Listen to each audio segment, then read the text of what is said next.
हाय, आज 8 फेब्रुवारी गजानन महाराजचा प्रगट दिन. त्यांच्यासाठी केलेलं नैवेद्य भाकर, बेसन, ठेसा आणि कांदा. हाटून केलेलं बेसन. तर चला साहित्य सांगते तुम्हाला. मी आहे ना पहिले मिरच्या भाजून घेतल्या. आपल्याला ठेसा पण करायचा आहे ना, त्यासाठी तेल टाकून छान भाजून घ्यायचं. बघा, त्याला छान डाग पडले पाहिजेत असे. आणि नंतर खलबत्त्यामध्ये मिरची, थोडासा आल्याचा तुकडा, लसूण, जिरे आणि मीठ, कोथिंबीर पण टाकली मी आणि त्याला छान ठेसून घेतलंय. आणि याच ठेस्याचं आपल्याला बेसन करायचं आहे आणि ठेसा खायला पण घ्यायचा आहे.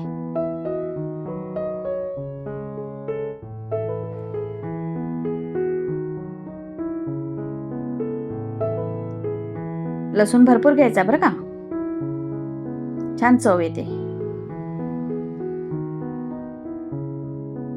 बघा कसा झालाय ठेसा. आता गॅसवर कढई ठेवायची. तीच कढई, तिच्यामध्ये मिरच्या भाजल्या ना ती, त्याच्यामध्ये तेल टाकायचंय 2 चमचे. नंतर मोहरी टाकायची आणि जिरे. छान तडतडलं की त्याच्यामध्ये कांदा टाकायचा.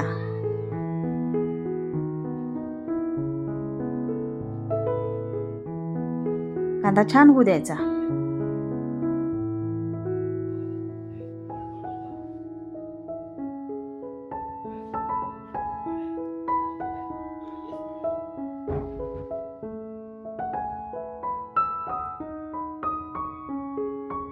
कांदा होत आला की त्याच्यामध्ये आपल्याला ठेसा टाकायचा आहे.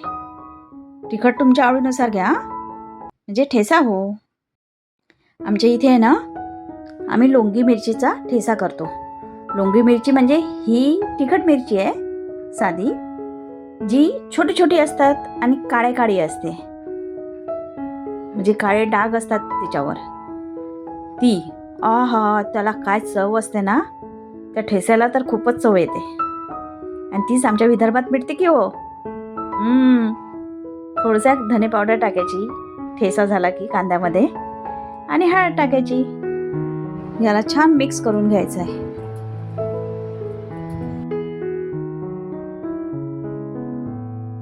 आता याच्यामध्ये पाणी टाकायचं आहे. आपण बेसन हाटून घेणार आहोत, त्यामुळे पाणी भरपूर टाकायचं. म्हणजे तुम्हाला जितकं बेसन हवं तितकं, नाहीतर जास्त टाकसाल.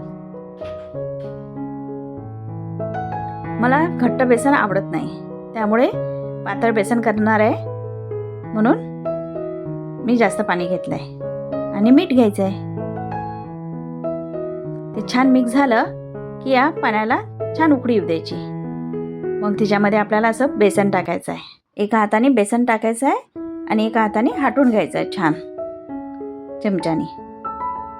तेव्हाच याच्या गाठी होणार नाहीत, नाहीतर गाठी होतात. बघा, खूप वेळ लागतो की हो हाटून घ्यायला. कोथिंबीर टाकायची आणि शिजवून झाल्यानंतर झालं की हो आपलं बेसन तयार. 5-10 मिनटं लागतात. कसं झालंय नक्की सांगा. लाईक करा, शेअर करा, कमेंट करा. नवीन असाल तर सबस्क्राईब करायला विसरू नका. सबस्क्राईब करा हा. गण गण गणात पोते.